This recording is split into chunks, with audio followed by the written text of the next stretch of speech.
The first day of school was always nerve-wracking, but for Ms. Clara Bennett, it was more than nerves, it was a test of courage. A new teacher in a school notorious for its rowdy students, she walked down the hallway with her lesson plans clutched tightly, trying to ignore the whispers and stares. She had read the warnings from her colleagues. These students were tough, unyielding, and had a reputation for pushing every adult to the edge. And yet, she had promised herself she wouldn't back down. The moment she entered the classroom, the atmosphere shifted. A group of 3 notorious bullies, their smug smirks like armor, decided today would be the day they made her crumble. They mocked her outfit, laughed at her accent, and tried to intimidate her with sharp words and cold stares.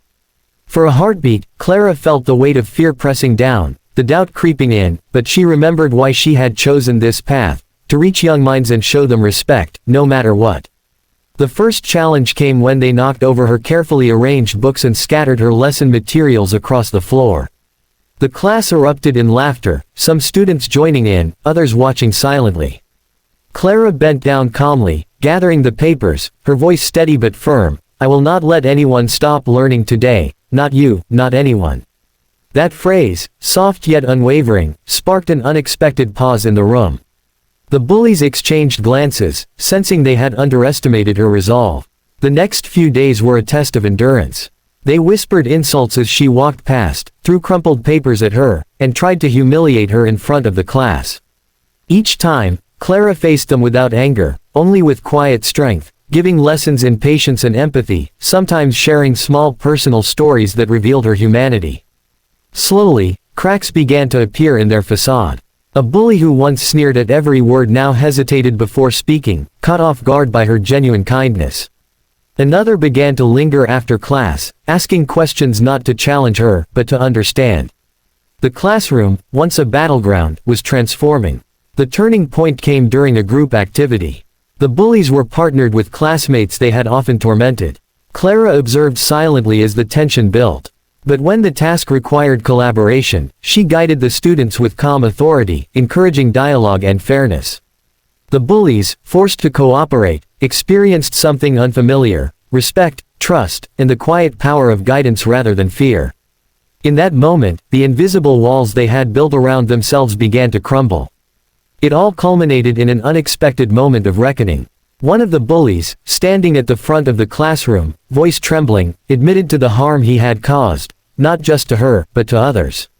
He apologized, eyes downcast, for the first time acknowledging the pain he had inflicted. Soon, the others followed, their faces a mixture of shame and relief. In 60 seconds, the very students who had sought to break her were now begging for forgiveness. Clara, overwhelmed with emotion, smiled softly, realizing that the victory was not in domination, but in understanding, patience, and unwavering integrity. By the end of the year, the classroom that once echoed with insults now thrummed with respect, laughter, and curiosity. The bullies had become leaders in their own right, learning the strength in compassion. Clara had not only taught lessons from textbooks but had imparted life lessons about resilience, dignity, and the transformative power of empathy. Walking out of the school on her last day, she looked back with quiet pride, knowing that the hardest battles often lead to the most profound victories.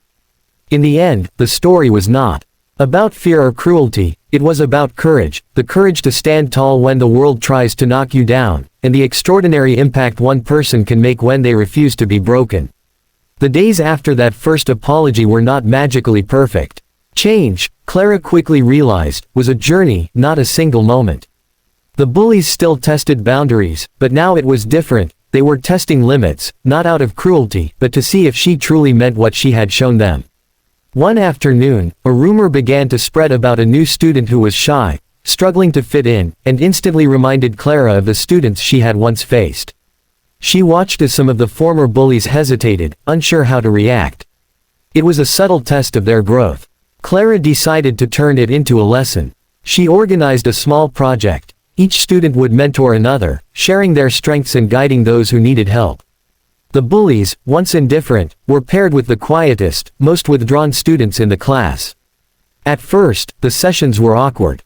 One of the bullies muttered insults under his breath, another rolled her eyes. Clara observed silently, gently encouraging them to look beyond themselves. Gradually, something remarkable happened. The students who had once been the hardest to reach began to shine in small ways, helping with homework, encouraging shy voices, celebrating small victories. The transformation wasn't just in the students. Clara herself began to understand the weight of her own resilience.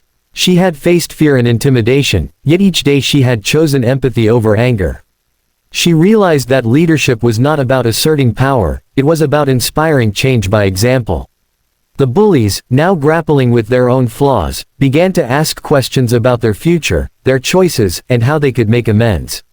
One even confided in Clara about challenges at home, revealing that his harsh behavior was a mask for fear and pain.